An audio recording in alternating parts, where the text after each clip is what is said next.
Ya, terima kasih masih di channel Abstrak banget. Saya ingatkan kembali bagi yang belum subscribe, silahkan subscribe dulu ya, biar tidak ketinggalan informasi sejarah yang lainnya. Dan ingat, subscribe itu orang bayar. Orang bayar. Di video kali ini kita akan membahas lebih dalam mengenai Prabu Hanyokroowati. Lahir di kota gede, untuk tahun masih banyak yang simpang siur.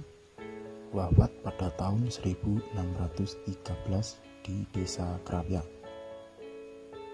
Prabu Hanyokroowati adalah putra dari Panembahan Senopati dan Ratu Mas Waskitojawi, putri Ki Ageng Panjawi dari Pati. Nama kecilnya adalah Raden Mas Jolang. Ketika menjabat sebagai mahkota atau Adipati Anom, Mas Jolang menikahi Ratu Tulungayu dari Ponorogo dan berjanji jika anak yang dilahirkan Ratu Tulungayu akan meneruskan tahtanya. Namun, dari pernikahan itu tak kunjung dikaruniai putra, sehingga Prabu Hanyokroowati menikah lagi dengan Dyah Banowati, putri Pangeran Benowo dari Pajang, dan melahirkan Raden Mas Rangsang dan Ratu Pandansari. Ratu Pandansari nantinya akan menjadi istri Pangeran Pekik dari Surabaya. Informasi mengenai Pangeran Pekik silahkan cek langsung di deskripsi. Selang 4 tahun setelah Raden Mas Jolang naik tahta, Ratu Tulungayu melahirkan seorang putra yang bernama Raden Mas Uryah.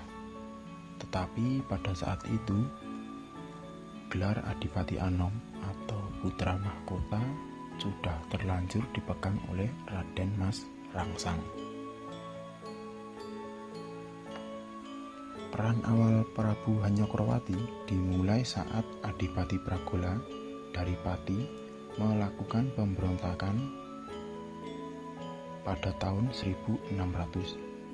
Hal ini dipicu karena Panembahan Senopati menikah lagi dengan Retno Dumilah dari Madiun yang dikhawatirkan mengancam kedudukan kakaknya, yaitu Ratu Mas Waskitojowo sebagai permaisuri utama. Raden Mas Jolang diutus ayahnya Panembahan Senopati untuk menumpas pemberontakan Adipati Pragola, pamannya sendiri.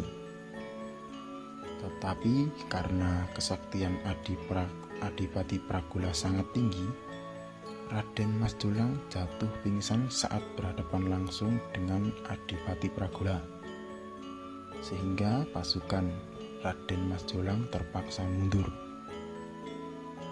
Lalu Panembahan Senopati turun tangan untuk menumpas pemberontakan Adipati Pragola dan berhasil. Panembahan Senopati wafat pada tahun 1601 dan Raden Mas Jolang naik tahta dengan gelar Prabu Hanyokroowati atau kalau lengkapnya Sri Susuhunan Adi Prabu Hanyokroowati Senopati ing Ngaloga Mataram. Prabu Hanyokroowati berniat melanjutkan perjuangan ayahnya untuk menaklukkan Surabaya, sehingga pada tahun 1610 hingga 1613 Mataram menyerang Surabaya.